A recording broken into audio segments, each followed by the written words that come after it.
Ker si res želim sodelovati na tekmovanju Mister Simpatičnosti, sem se odločil, da se odpravim na fitness in si pridobim malce kondicije ter izklešam svoje telo. Če padeš s konja, je najbolje, da se pobereš. Stran od njega. Bom raje začel s čim manj adrenalinskim. Članek o inštruktorju vadbe. To zna biti zanimivo. Zagotovo so tam tudi lepa dekleta. Če bi postal inštruktor skupinskih vad, bi kar norele za menoj.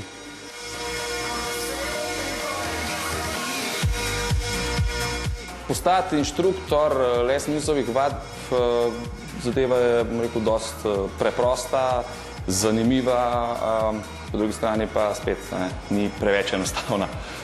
Osnovno izobraževanje za inštruktorja traja cirka 32-34 ur, kar znese 3 polne dneve, v katerih kandidat pridobi neke vrste orodij, s pomočjo katerih on potem lahko iz sebe naredi oziroma sebe zgradi v dobrega inštruktorja.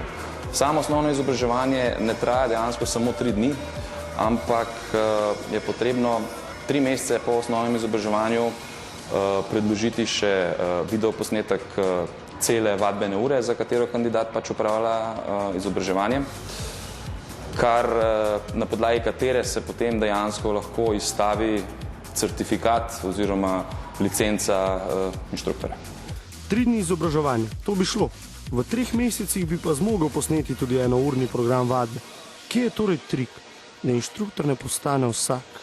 Mogoče v določenem momentu je lahko negativna plat tega, da je to delo, v katerem, če želiš biti uspešen, dober, moraš dejansko posvetiti sebe 100%, dati noter dušo in telo, kar pomeni ogromno prelitega potu, dnevno garanje, tako da je mogoče negativna stran plat tega to, da je neka konstantna utrujenost tukaj prisotna.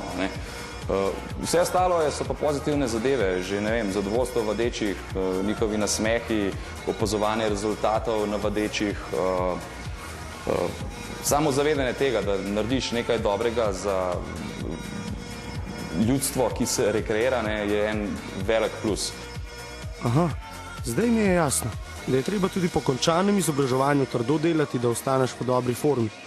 Mislil sem, da lahko videokaseto predvajaš strankam in ti ni treba narediti ničesar več. Delaš prav z ljudmi. Trener oziroma inštruktor mora vsekakor biti celostna osebnost. Naša šola pač uči kandidata, da mora biti izredno dober komunikator, se pravi, da mora biti na vsaki vadbeni uri, ki jo izvaja za svoje vadeče, neke vrste gostitelj. Se pravi, da mora biti taka osebnost, da zna poskrbeti za svoje vadeče, da se oni dobro počutijo pri njemu, da je on tukaj za njih in ne obratno.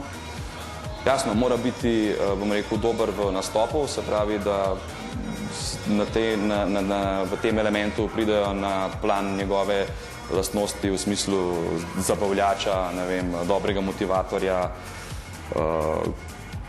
tako dalje. Inštruktor mora biti vsekakor tudi v dobri telesni pripravljenosti. Njegova tehnična izvedba vseh vaj, ki jih demonstrira vadeči, mora biti brezhibna, da lahko vadeči že samo z vizualizacijo inštruktorja pridejo do varne in učinkovite izvedbe vaj.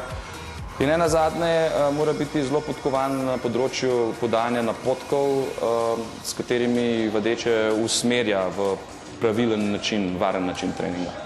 Tole je kar naporno. Najbolje, da še nekaj časa obiskujem teleskopinske vadbe, preden se lotim licence.